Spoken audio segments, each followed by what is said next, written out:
Bueno, para finalizar el curso de hoy, vamos a tener la presentación del compañero Ernesto Camilo Rivero Castañeda.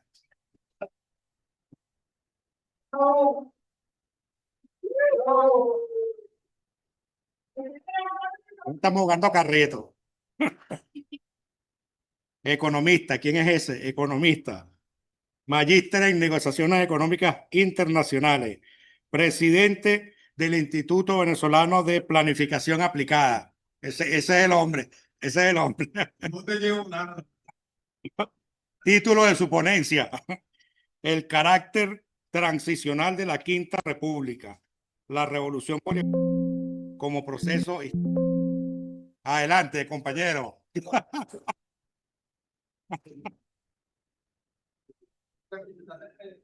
Sí, ¿quién dijo eso? Exacto. Bueno, como ven ahí el título de la... ¿qué pasó? Yo no estoy haciendo nada. Ok. Como ven ahí en pantalla, el título de la presentación tiene dos aspectos que hay que poner de relieve. En primer lugar, que la revolución bolivariana no cayó del cielo. Esta revolución no comenzó el 6 de diciembre del 98. Que la gente se levantó y dice, vamos a votar por Hugo Chávez para ver qué pasa. Eso no fue así. Eso es un producto de un proceso histórico que podemos ubicar su origen incluso en la época colonial, Ali, pero más concretamente en el inicio del proyecto republicano de nuestros libertadores. Y el otro elemento fundamental es el carácter transicional del momento histórico que estamos viviendo. ¿Qué es eso de transición? Transición como categoría dialéctica, porque si no lo vemos así, entonces se acuerdan de aquella frase, Pedro, cese de la usurpación, gobierno de transición y elecciones libres, ¿se acuerdan? Del interino, el interino Guaidó. No es esa mamadera de gallo de ese tipo de transición. Vamos a ver de qué se trata este asunto. Ok. Para poder comprender de lo que estamos hablando, siempre solemos traer a colación la cita. Bueno, de hecho, esta presentación va a tener una serie voy a echar mano, Wilmara, de una serie de pensamientos de, de personajes célebres, muchos de ellos anticristo.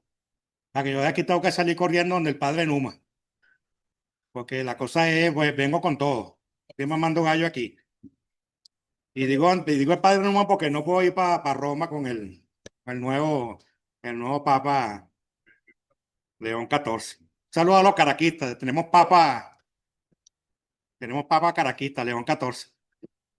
Bueno, ¿qué nos dice Antonio Gramsci? Una de quizás su frase más célebre. Una verdadera crisis histórica ocurre cuando hay algo que está muriendo, pero no termina de morir. Y al mismo tiempo hay algo que está naciendo, pero tampoco termina de nacer. Ese es el momento histórico en que nos encontramos como Quinta República. Y por eso es que el signo distintivo de la Quinta República es su carácter transicional. Y hay que tener comprensión de este momento que estamos viviendo. Porque si no tenemos una lectura transicional de un momento transicional, no vamos a poder comprender las cosas que están pasando. Cuando Marián dice avance estratégico y retroceso táctico, tiene que ver con eso. Cuando Alía habla de la mirada de Chávez al pasado y la mirada al futuro, está hablando de eso. Entonces tenemos que tener plena comprensión, porque esto no es fácil comprenderlo. Comprender los acontecimientos que ocurren en momentos transicionales no es fácil hacer. Si tenemos una visión ortodoxa, es imposible que lo hagamos. Es imposible que lo hagamos. Entonces tenemos que ponernos nuestros lentes transicionales para poder tener una comprensión adecuada de los acontecimientos. Si decimos que son dos momentos, perdón, dos dos elementos que están allí confluyendo, lo que está muriendo pero no termina de morir es porque hay fuerzas que están empeñadas en que eso no muera. Y son fuerzas conservadoras, pero a la misma vez hay fuerzas transformadoras, hay fuerzas revolucionarias que estamos impulsando el nacimiento de lo nuevo. ¿Ok? Es importante tenerlo presente.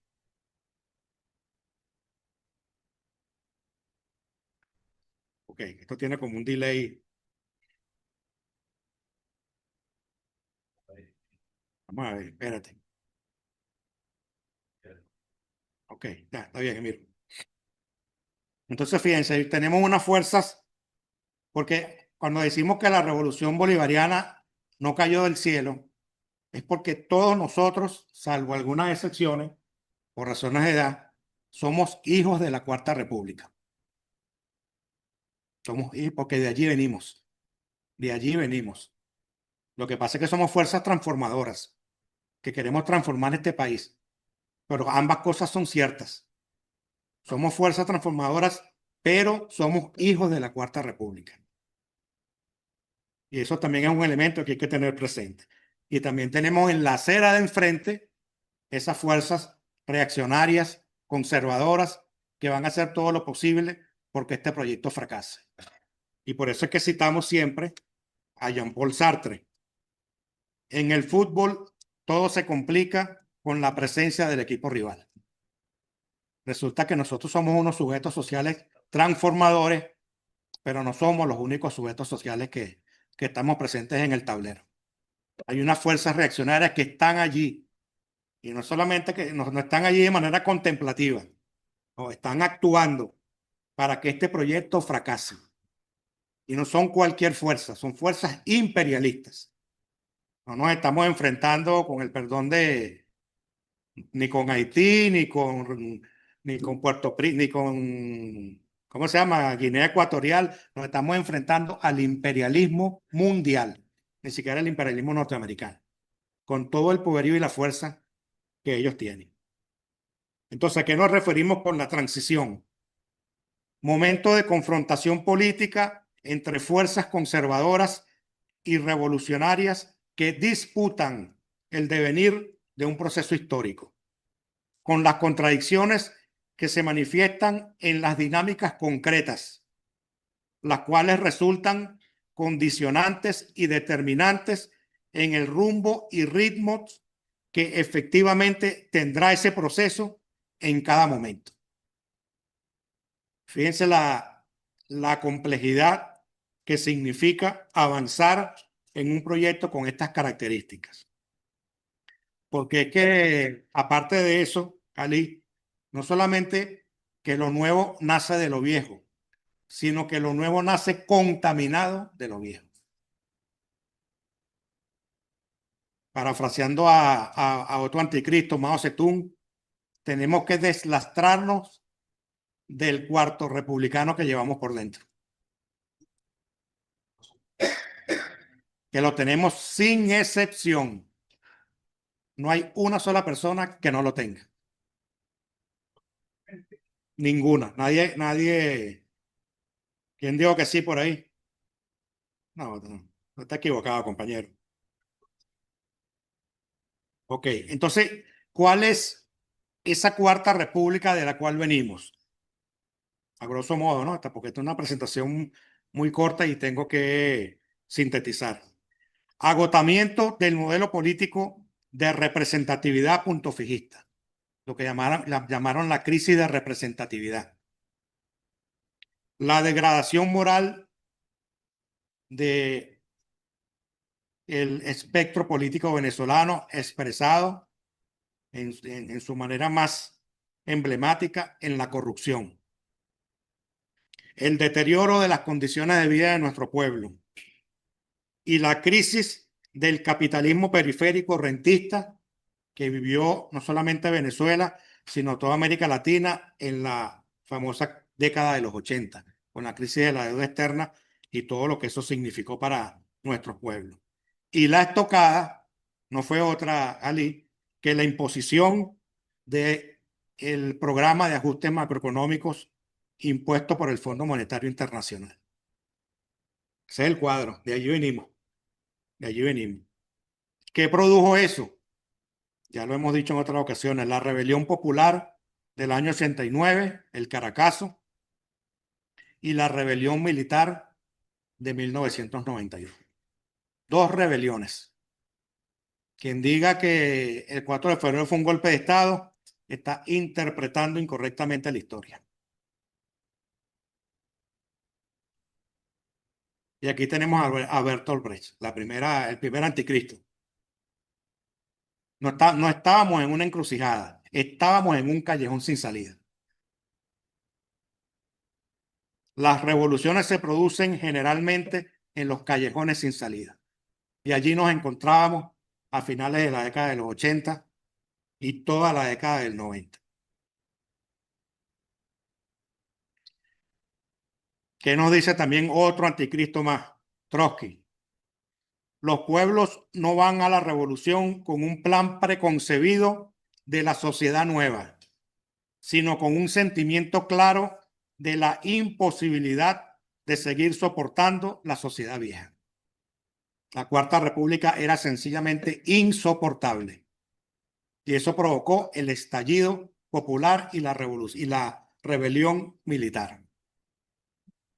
Y finalmente desembocó en esos dos acontecimientos, o esos tres acontecimientos, en el triunfo electoral del comandante Chávez el 6 de diciembre del 98. Entonces, aquí sí podemos ver por qué el pueblo venezolano votó por la opción del presidente Chávez, el candidato, comandante Chávez, con lo que traía, pero sobre todo por lo que queríamos dejar de ser. ¿Okay? Y en el año 99 se aprueba la Constitución de la República Bolivariana de Venezuela. En más de 200 años de historia, primera vez que tenemos expresamente establecido que esta es una nación bolivariana. Expresamente. Y en su contenido. No es solamente declarativo. Y aquí me quiero detener un poco. Porque mucha gente, Ali, que se asumen revolucionarios, sin embargo, tienen una visión conservadora de esta constitución y no se percatan de que esa constitución no era el llegadero, no es el llegadero. Por el contrario, es el punto de partida de un proceso constituyente, de un proceso transicional, porque el contenido de la constitución lo que refleja es lo que hasta ese momento la realidad nacional e internacional permitía avanzar, pero como proceso histórico. Y esa nueva constitución, su gran virtud, no es tanto su contenido, que lo tiene, sino que abre las compuertas para las transformaciones de la sociedad venezolana. Mucha gente dice, no, que hay muchos gazapos. Es cierto, sí los hay. Pero esos gazapos forman parte de esa contradicción. E iremos avanzando en la medida que las circunstancias así lo permiten. Fíjense que es hasta el año 2000, ahí hay un error error mío. Bueno, es 2014, de 2004 y 2006. Es en el año 2004 cuando el comandante Chávez decreta el carácter antiimperialista de la revolución bolivariana. 5 años después de haber tomado posesión. ¿Pudo haberlo hecho en el 99? No lo pudo haber hecho. No lo pudo haber hecho. Y en el 2006 se declara el carácter socialista de la revolución bolivariana. Pudo el comandante Chávez el 3 de febrero del 99 declarar el carácter socialista de la revolución bolivariana. Eso era sencillamente imposible. Entonces veamos cómo transcurren los procesos históricos. Y por 14 años estoy empezando. Aquí tenemos otro célebre pensador, muy en sintonía con Ali, compañero Paulo Freire. ¿Qué nos dice Freire? Tenemos el derecho y deber de cambiar al mundo. Lo que no es posible es pensar en transformarlo sin un sueño, sin utopía y sin proyecto. ¿Cuál es el proyecto? El proyecto bolivariano. Entonces ya no es solamente lo que queremos dejar de ser, sino ahora es lo que queremos ser. El proyecto histórico de la Revolución Bolivariana.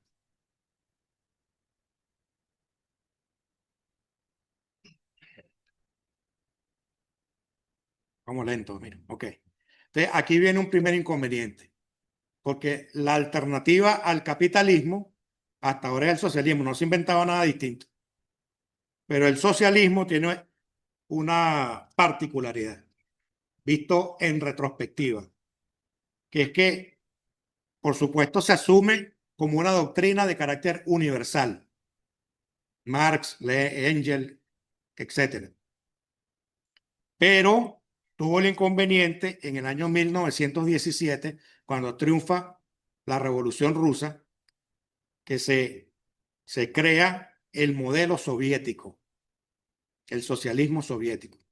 Pero el modelo soviético era un modelo para la realidad de Rusia. Eso era un modelo ruso. Y como estamos hablando de una doctrina universal, entonces mucha gente entendió que como era una doctrina universal, el modelo soviético era un modelo universal. Y resulta que eso es un modelo para la Rusia de 1917. Ese modelo no cabía ni en Alemania, ni en Hungría, ni en Polonia, ni en Cuba, ni en Vietnam, etcétera, etcétera. Ese es un gran error que es un costosísimo error para la humanidad en términos del avance de los pueblos. Y es por eso las lecciones de la historia, hay que aprender de la historia, ¿verdad? Ali, hay que aprender de la historia. El comandante Chávez dice no, no es el socialismo, es el socialismo bolivariano del siglo XXI. Es ese socialismo. No es el socialismo ni del siglo XIX ni del siglo XX, es el del siglo XXI. Es de la realidad del mundo de hoy y de nuestra realidad y de nuestra historia, como decía Ali cuando mostró los rostros del comandante. Creo que te faltó un rostro, el que mira de frente, porque Chávez miró el pasado, miró el presente y con eso estaba mirando al futuro. Entonces es a partir de nuestra historia y por eso es que el comandante Chávez habla del árbol de las tres raíces.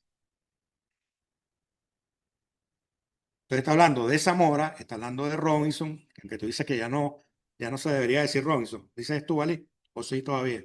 Es válido. Bueno, Simón Rodríguez. Era su nombre del papá. Exactamente. Y el gran Simón Bolívar. Esas son las raíces de este proceso. Que no niega el carácter universal del socialismo. Pero tiene una particularidad, una venezolaridad, que es lo que le da viabilidad como proyecto histórico. Con todas las complejidades y con todas las contradicciones presentes. Entonces ahí lo tenemos, es un proceso sumamente complejo, porque tenemos que luchar contra nosotros mismos y contra el enemigo que tenemos enfrente. Entonces es un proceso que está asignado por contradicciones y turbulencias, y vaya que este proceso ha tenido turbulencias. Estamos conscientes de eso, la hemos padecido. No necesitamos ir a una tesis doctoral de Miro para que nos lo explique. Todos la hemos padecido, las turbulencias de este proceso, que es producto de la intensa dinámica política. Cuando decimos dinámica política es en sentido amplio, porque la guerra económica es una guerra política, porque la guerra psicológica es una guerra política, porque la guerra cultural es una guerra política. Entonces la hemos vivido simultánea. Jim Char, creo que se llamaba uno de los intelectuales del fascismo contemporáneo. ¿Cómo aplastar un pueblo? Se debería llamar el título del libro. Ahorita no recuerdo cómo se llama. Y esa intensa dinámica genera de manera permanente sucesivas coyunturas que amenazan en cada momento con apartarnos del camino, porque es lo que buscan. Es lo que buscan, truncar este proceso revolucionario. Y como le dije, hay una guerra llamada no convencional: guerra económica, guerra política, guerra psicológica, guerra ideológica, guerra cultural, guerra internacional, diplomática, pues. Todas las guerras había por haber, salvo una, que es la convencional, que es la guerra militar, ¿verdad? Ucrania, Rusia. Esa es la guerra militar, la convencional. Bueno, la hemos tenido todas menos la guerra militar. Para no extender, por supuesto, el asunto, me voy a referir, cuando estamos hablando de turbulencia, vamos a hablar de la guerra económica. ¿Cómo la definimos? Actuación deliberada de los poderes fácticos para ocasionar una alteración profunda en la racionalidad y dinámica cotidiana del funcionamiento de la economía, a los fines de provocar su parálisis o colapso programado, con el propósito de generar una caotización severa en las condiciones de vida más elementales de la población, que desemboque en un descontento social generalizado y rechazo al gobierno, bien sea por responsabilizarlo de la crisis existente o por desgaste. Se trata de una conspiración encubierta para desestabilizar al país, propiciando situaciones desesperantes, asfixiantes e insoportables que generen condiciones de extrema ingobernabilidad, cuyo desenlace sea un abrupto cambio de régimen, dando apariencia de dinámica económica a una despiadada agresión política. Esto no fue lo que vivimos del año 2013 al 2020-21. Inflación desatada, tipo de cambio desatado, pare usted de contar. A esto nos estamos enfrentando, porque esos poderes fácticos, yo con un emprendimiento ahí, Ingrid, que tiene un emprendimiento ahí cerca de su casa, tú no puedes provocar esto, pero Lorenzo Mendoza sí lo puede provocar, como lo provocó, de hecho. Él sí lo puede provocar.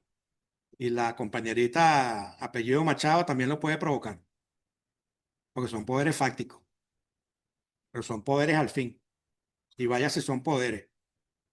Ahora, ¿qué nos dice el compañero Ho Chi Minh después de esa guerra económica despiadada? La tormenta es buena oportunidad para que el pino y el ciprés demuestren su fortaleza y firmeza. ¿Y es que acaso no lo hemos demostrado? Aquí seguimos de pie, después de todo eso que pasó. Cualquier otro pueblo hubiera sucumbido. Y hace rato hubiera sucumbido ante tamaña agresión imperialista, sin precedentes en nuestra historia republicana y mucho menos colonial. Sin precedentes en la historia, lo que vivió Venezuela a lo largo de los últimos 8 o 10 años. Como yo soy el último, me voy a pasar de los... Lo dijiste tú.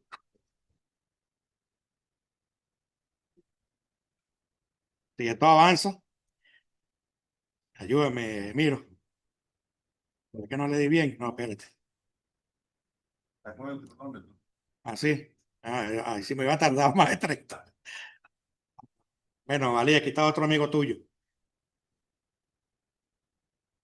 Compañeras y compañeros, no hay camino. El camino lo hacemos nosotros. Ahora, ¿lo hacemos de la nada? No, lo hacemos con nuestra historia. Lo construimos a partir de nuestra historia. Pero no hay recetas ni hay manuales. Se hace camino al andar. Por eso es que es un proceso tan complejo. Pero lo otro fue copiar modelos. ¿A qué llevó copiar modelos? Al fracaso. Nos llevó al fracaso. Y aquí nos dice otro héroe revolucionario cubano, el gran José Martí: es hora ya de que las fuerzas de construcción venzan en la colosal batalla humana a las fuerzas de la destrucción. Ahí está la confrontación entre fuerzas revolucionarias y fuerzas conservadoras. Y fíjese el calificativo que le da José Martí: colosal batalla. O sea, que no es una guerrita ahí entre pranes, no, es una colosal batalla. de una dimensión descomunal para poder avanzar, porque nos estamos enfrentando a un imperialismo desalmado, agresivo, bélico, sin escrúpulos, que si hay que acabar con la población palestina, la acabamos, sin ningún problema. 17.000 niños muertos. Eso y más. Sin límites.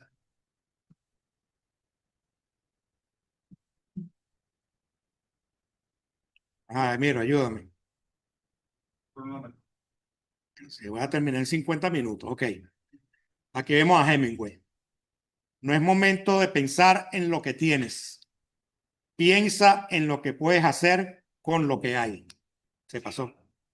Piensa en lo que puedes hacer con lo que hay. Es con lo que tenemos que podemos hacer una revolución, no con lo que no tenemos.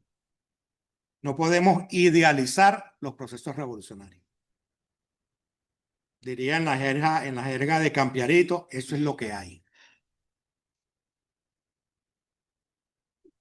Que sea serio, Pedro Miguel.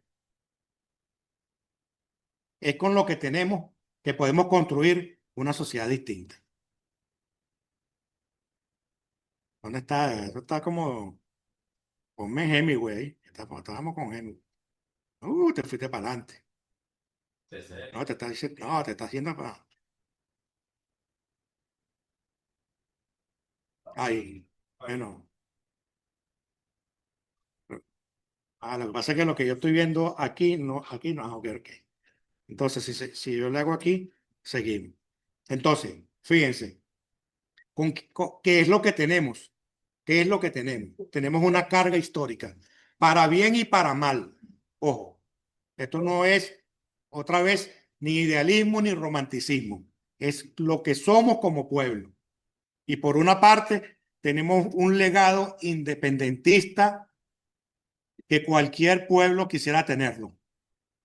Un legado independentista de primer nivel. Pero a la misma vez tenemos los vicios de la Cuarta República. Ambas cosas son ciertas. Cuando vemos, no voy a mencionar ejemplos. Eso por una parte, la carga histórica. Pero el otro elemento, tenemos una confrontación con el imperialismo. Y eso le da una magnitud y una complejidad a este proceso que se expresa en las contradicciones de los 26 que hemos tenido en 26 años de revolución. Que no lo vamos a enumerar porque ahí sí no me voy a llevar 30 minutos, sino 5 horas. ¿Okay? ¿Qué implica esto? Que debemos tener un pensamiento dialéctico en la conducción estratégica para la construcción del proyecto bolivariano. El comandante Chávez era un militar, era un político, era muchas cosas, pero fundamentalmente era un gran estratega. Fundamentalmente. Porque para poder avanzar en un proyecto, en un proceso transicional de estas magnitudes, si no tienes una capacidad estratégica, sucumbes. Es imposible que puedas avanzar en medio de todas estas dificultades. Y por eso es que es el gran mérito del comandante Chávez, su capacidad estratégica. Donde la viabilidad para avanzar en este proyecto requiere que los criterios políticos estén por encima de los ideológicos, que no los niegan. Pero los aspectos de carácter político son los que deben marcar el rumbo de los acontecimientos. Y aquí hay una palabra que está muy estigmatizada, no solamente en Venezuela, en el mundo entero, que es la negociación. Cuando tú negocias, tú estás claudicando, te vendiste, estás tirando la toalla. No, señores, con estas características, tú tienes que negociar. Lo que tienes es que negociar con principios, con ideología, con un proyecto de país, con un objetivo claro. Pero tú tienes que tener elementos de negociación para poder avanzar en estas circunstancias. Y eso solamente lo da una postura estratégica. Fíjense lo que nos dice Chávez al respecto. No habrá pacto con la burguesía ni desenfreno revolucionario, ni una cosa ni la otra. No hay pacto con la burguesía, pero tampoco hay desenfreno revolucionario. Las dos cosas nos llevarían al fracaso. Otra vez, el carácter estratégico. Seguiremos avanzando y construyendo el socialismo al ritmo que impongan las circunstancias, entendidas estas como la síntesis entre las condiciones objetivas y subjetivas. Ahí está claro el pensamiento estratégico y transicional del comandante Chávez. ¿Qué nos dice al respecto el compañero Ludovico Silva? Un revolucionario no puede sentarse a esperar que la historia le brinde las condiciones revolucionarias. Es preciso que él contribuya a crear esas condiciones. Eso no va a ser por generación espontánea, ni por obra y gracia del Espíritu Santo. Tenemos que construir un proceso histórico.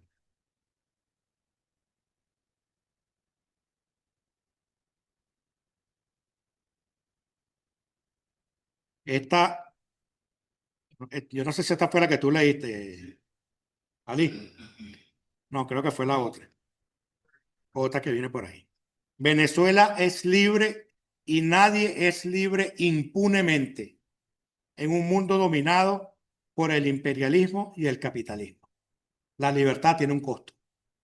La libertad tiene un altísimo costo.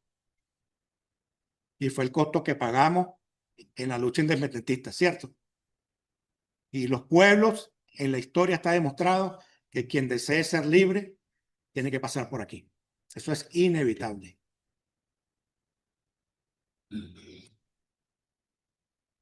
Esta que sigue la voy a pasar porque ya la leyó Ali en su intervención. Y de hecho ya estamos terminando. Pero con este teclado vamos a terminar no sé cuándo, de la madre, a las 3 de la tarde. Acá, aquí está, esa es. Ajá. Quien pretenda llevar adelante un proyecto de transformación, inevitablemente chocará con el imperialismo norteamericano. Es inevitable. Y llegamos al llegadero. Núñez Tenorio. La revolución social es la forma resolutiva que toma el tránsito de una sociedad a otra. Y por eso es que estamos en un momento revolucionario. Y por eso es que el principal signo de un momento revolucionario es su carácter transicional, donde conviven y coexisten manifestaciones de lo viejo y de lo nuevo. Y todo está como empastelado, pues. Eso que llaman lo de Campiarito, un arroz con mango. ¿Cómo dices tú? No, eso no lo voy a decir. López Rivera, ya estamos terminando. Podemos lograr un mundo mejor y más justo si nos atrevemos a luchar. Si no, no. Si no, no va a ocurrir. La lucha es un elemento fundamental para la transformación de una sociedad y del mundo entero. ¿Qué otro mundo es posible? Sí, es posible, pero si luchamos. Si no luchamos, no va a ocurrir. Si no lo propiciamos, no va a ocurrir. La fuerza revolucionaria, enfrentando, por eso es que Martí decía, esa colosal batalla humana. Si no, no va a ocurrir. Y los pueblos lo han demostrado. Los pueblos del mundo. Fíjense lo que nos dice, ya creo que me quedan dos láminas. Fíjense lo que nos dice Nasser.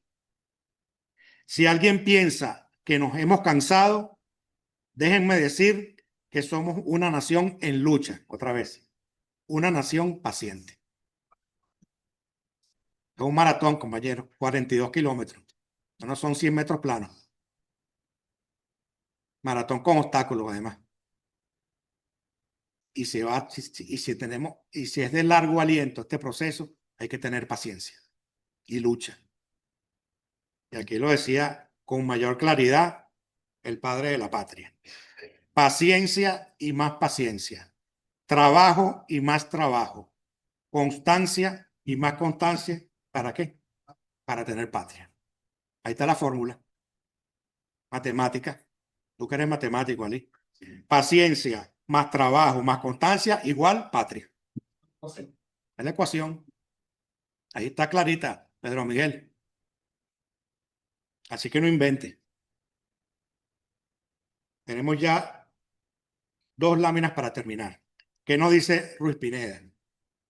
La historia y nuestro pueblo podrán reclamarnos mañana si evadimos el compromiso solemne, si desertáramos del rumbo, si abandonamos la marcha. Tenemos una responsabilidad histórica. Esto es un deber patrio. Incluso esto es un deber con la humanidad. Y nosotros no podemos evadir ese compromiso. No estamos llamados a evadir ese compromiso. Y finalizo con esta frase para que sean serios. Alberto Arbelo Torrialba. Duele lo que se perdió cuando no se ha defendido. Entonces, la defensa de la revolución bolivariana es una causa fundamental del pueblo venezolano. Y eso es lo que va a permitir de que este proceso no se pierda. Muchas gracias.